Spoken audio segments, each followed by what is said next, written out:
What's up, everybody? Let's Talk Jets Radio. Happy Victory Monday. It's early, but what a Monday. Coming off a 405 yard. I still can't believe that we saw that. The Mike White game. Unbelievable. This video is just going to talk about what we're probably going to see on this channel over the next couple weeks, which I fully embrace, by the way. If you've been following this channel for a long time, you know that we certainly embrace chaos. We definitely embrace competition as well. And what's going on at quarterback now is you have a legitimate competition there. Is the future still Zach Wilson? Absolutely, it is. But after Mike White goes out there and throws for over 400 yards, you can't just put him on the bench. Now, this week, obviously, it's a short week. You're playing on Thursday night. I think it's clear, and Saleh even said so after the game, that White is going to start this week. But even if this week doesn't go well, with the, only 3 days to prepare, short rest, White still has to get another game after that. So for me, it's back-to-back bad games. Then you can go back to Wilson.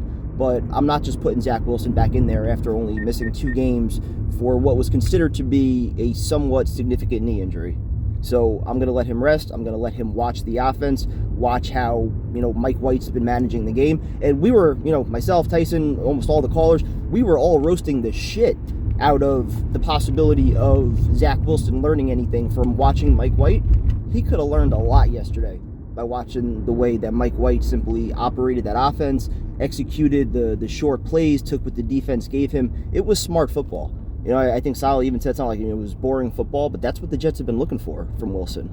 So, I think that White showed you enough to warrant at least 2 more starts.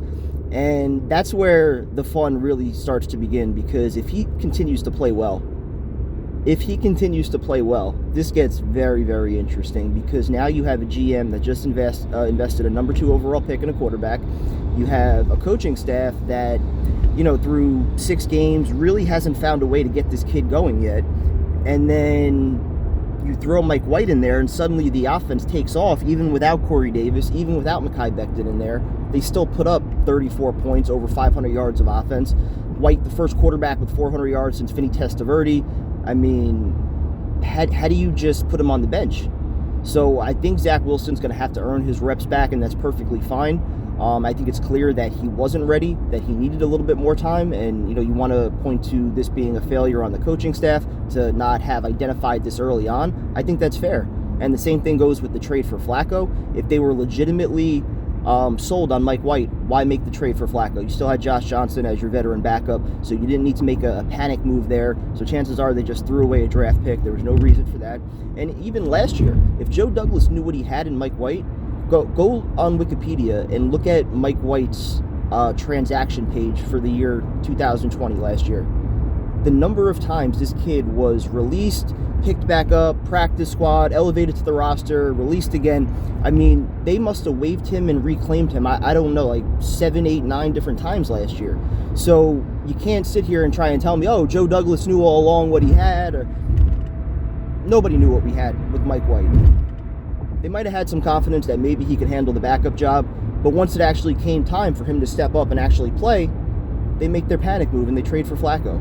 So something still feels off, but regardless, today, tomorrow, for this week, whether it's Saleh, whether it's LaFleur, there's no need for negativity this week. There's no need to criticize these guys. We've been waiting for reasons to praise them. Saleh in particular, even LaFleur a little bit, like we keep saying every week, we're not rooting against these guys. There's no reason to root against them. They're likable guys. And we certainly don't want to, go through the cycle of rehiring coaches and firing them again after another year or 2. So we want this regime to work out and to be in place for a while. But we needed to see something to kind of get you believing. And the Titan game was nice, but then they followed that up with 2 clunkers. This game, certainly nice. While you're missing a lot of pieces, you had a lot of young players stepping up. Michael Carter looked phenomenal coming out of the backfield, 9 catches, and every receiver too. You look at their stat line. Elijah Moore, 6 catches on 6 targets. He's probably happy. Jamison Crowder, I think he had 8 catches. All these guys, Tyler Kroft, he catches a touchdown. All these guys were involved in the offense. Denzel Mims had 2 catches for 30 yards. So, Not only that, Greg Van Roten, he graded well according to PFF, which, I don't really put much stock in their grades, but, Van Roten wasn't really a liability. Nobody on that offensive line was, getting destroyed play after play. So if the offensive line is happy with their quarterback getting the ball out quick and they look better, the receivers are getting their touches and they look better and they're putting up stats. Is the locker room going to embrace Zach Wilson coming back right away if he's not ready? So these next few weeks are what we live for. If you have a Jets YouTube channel, if you do a podcast, if you do content, these next weeks are absolutely golden. The Jets set these weeks up on a silver platter for you guys. So these weeks are going to be fun. I'm ready to enjoy it. I'm ready to embrace the chaos. I'm ready to embrace some competition at the quarterback position. I'm ready to start talking about some young guys, hopefully making some progress. I think you legitimately have to ask the question now whether or not it was Zach Wilson or whether or not it was Mike LaFleur. A lot of us were pointing the finger at Mike LaFleur through, the first number of games.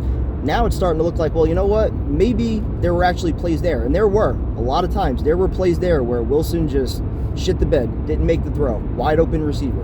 And, we talked about the number of other times where receivers drop balls or, the O-line had some miscommunications. And some of that does fall on LaFleur, but a lot of it I do think fell on the quarterback.